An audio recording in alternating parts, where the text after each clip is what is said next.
Congratulations. You just made $1 trillion. Not a number on a screen, not a balance you glance at and forget.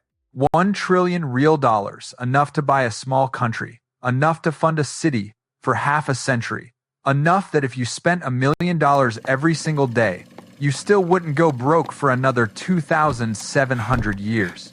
The world is in the palm of your hand, but there's a problem. Everyone knows. Part 1. Protection. You wake up on the first morning and your phone has 4,300 unread messages.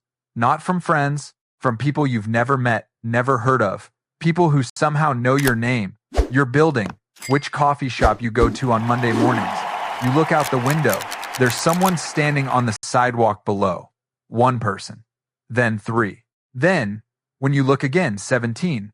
Some hold cameras. Some hold handwritten signs. Some just stand there, staring up at your floor, not saying anything, just looking. You make some calls. Within 72 hours, you have a private security detail.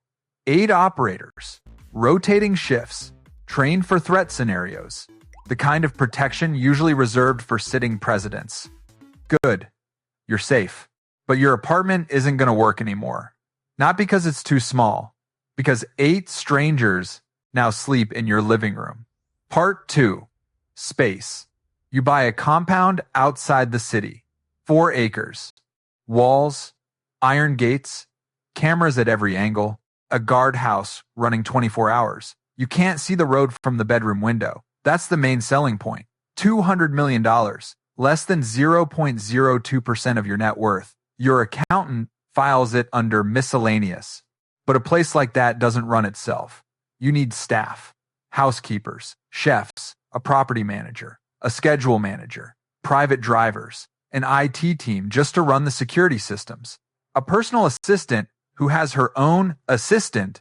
After 1 month, 63 people work at your house. You know the names of about 15 of them. Now you're comfortable. Everything runs like a machine. So you start spending for real because you have $1 trillion and you're a little bored. Part 3. Toys. You buy a private jet, not lease buy, then hire a design team to gut it and rebuild it into a flying living room. Real leather seats, a king bed, touchscreens, a bar. $400 million. Rounding error. You buy an island in the South Pacific. You commission the largest private yacht ever built. Helicopter pad, submarine bay, movie theater, full medical facility. $600 million. Fine. You buy supercars. Not 1 a collection. 7 at first. Then 12. Then you stop counting because your accountant stops reminding you. And nobody warns you about this part. $1 trillion makes money faster than you can spend it. Even sitting in the most boring investments on earth, treasury bonds, index funds, real estate, your net worth grows by tens of millions every single day. You wake up richer than when you fell asleep without lifting a finger. So money is handled. Security is handled. The house, the cars, the jet, all done. But you want coffee, just coffee. From the place you used to go to for years, the one with the wooden stools and soft jazz, where you'd sit for hours writing reports back when you still worked for someone else. Part 4. Coffee. Your security team needs 45 minutes of advance notice. They have to sweep the area, confirm no threats, map exit routes. Then 2 vehicles. Go ahead. Your car in the middle, 1 behind. 4 cars total for a coffee run. When you walk in, every conversation in the place stops. Not one by one, all at once, like someone cut the audio. The barista looks at you, and her hands go still. Someone in the corner is filming you from behind a laptop screen. The person next to you stares straight ahead with the manufactured focus of someone trying very hard not to look. You order your usual. You drink it. It tastes exactly the same, but everything around it is different. You stop going. You don't want to be a nuisance. Part 5. Good money. Okay, you can do real good with this. Real, lasting good. You write a check to disaster relief. A number large enough to rebuild entire neighborhoods. The media covers it for half a news cycle. Then they move on. People are grateful for about a day. Then they want more. They always want more. But it's not the strangers who drain you. It's the people you already know. Part 6. The people you know. Your phone rings constantly, but none of the calls are from friends anymore. They're from lawyers, wealth managers, charity directors, local officials. Everyone wants a meeting. Everyone wants your name attached to their thing. Your old friends start to disappear. Some just stop calling clean. No explanation. The ones who still reach out sound different. Careful. Measured. Like they're weighing each word before it leaves their mouth. You invite Marcus, your closest friend since college. The one who used to argue with you about everything from movies to business strategy. The one who never let you get away with anything to stay at the compound for a week. He comes, compliments everything. The house, the grounds, the wine, the guest room. Agrees with everything you say. 2 days straight. You try an obviously bad joke. He laughs. You try floating an opinion you know is wrong. He nods thoughtfully. Before, he would have called you out immediately, sometimes almost rudely. That was the thing you liked most about him. That friendship, the real one, is about to be the least of your problems. Part 7. The lawsuits. They start arriving. Not one, not two, 14 in the first 6 months. A former acquaintance claims you shorted him on a deal from 9 years ago. A deal you don't remember because it never happened. A woman in another state says you verbally promised her money at a fundraiser in 2019. You have never been to that state. Your lawyers use the word frivolous so often it stops sounding like a word.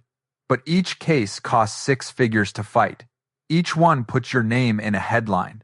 Each one requires a deposition or a filing or a settlement or some kind of statement. You settle 3 of them. Not because they have merit, because fighting them publicly costs more than writing the check. $1 million here, $2 million there.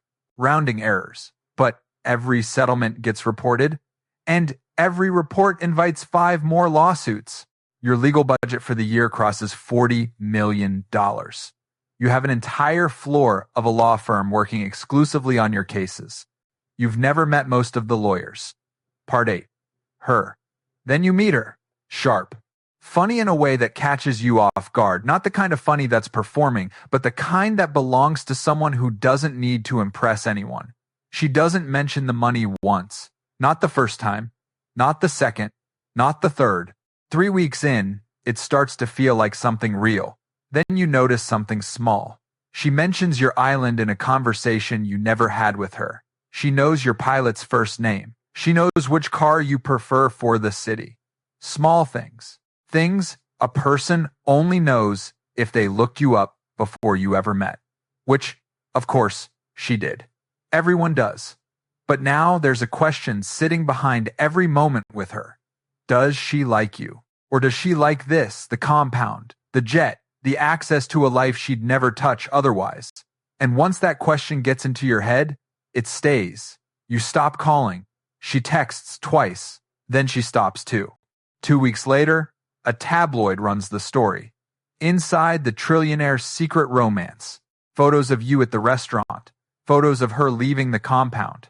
A quote from a source close to the couple. You didn't sell it. She didn't sell it. Someone at the restaurant did. A waiter. A valet. Someone who saw you together and picked up the phone. Now her name is everywhere. Her face. Her job. Her apartment building. Strangers are sending her messages. Some of them threatening. She had a private, normal, anonymous life before you. You erased it just by sitting across from her at dinner. Your PR team drafts a statement. Your lawyers send a cease and desist. None of it puts her name back in the box. You send her a message, an apology. She reads it. She doesn't respond. Part 9. The past. Then comes the next leak. This one is worse. Someone from your past sells a story to a magazine. A joke you made at a party in 2011, stripped of context and printed as a headline, makes you look like a completely different person. Within 48 hours, it's everywhere. People who have never met you now have a fixed opinion of who you are, based on something you said in a dorm room 15 years ago. Your crisis team activates. They tell you what they always tell you. Don't respond. Responding makes it worse every time. So you sit in your office behind 7 screens and watch someone sell your past for what your team estimates was about $250,000. $250,000. That's what your history is worth to someone who used to be your friend. You can't call them, can't confront them, can't even confirm you know who did it because that becomes a story too. You just sit there. Family. Your mother calls on a Sunday morning. She sounds exactly the same, asks if you're eating, tells you about a bird that keeps getting into her garden. For 10 minutes, your shoulders drop and your jaw unclenches and you almost forget what your life has become. Then she mentions your brother. He didn't ask her to call. He never would, but he's behind on the mortgage and his car needs work and she just thought you should know. You send him a few $1,000,000 that afternoon. He doesn't call to say thank you. 3 months later, at a family dinner, you flew everyone to on your 747. He sits at the far end of the table, talks to your cousins, your aunt, anyone but you. When you try to catch his eye, he looks at his plate. He leaves before dessert. Doesn't say goodbye. A week after the dinner, your mother calls again. Different tone, quieter. She tells you your brother said something to a cousin that you ruined the family, that everything changed when the money came. She isn't calling to take sides. She's calling because she doesn't know what to do. She has a security detail she didn't ask for, one son who won't speak to the other, and a family that used to fit around a kitchen table but now needs a catering staff and a private jet to be in the same room. You tell her you'll talk to him. You don't. What would you say? You can't unsend the money, can't undo the jet, can't walk into his house without 2 armed men waiting in the driveway. The gap between your lives isn't something you can close with a conversation, so you stop trying. Part 11. The leak. The compound keeps running. 63 people every day. Then your head of security calls a meeting. Someone on the household staff has been feeding information to a tabloid. Nothing dangerous, just consistent, small details, and paid. The team traced it through metadata on a photo that ran in a gossip column.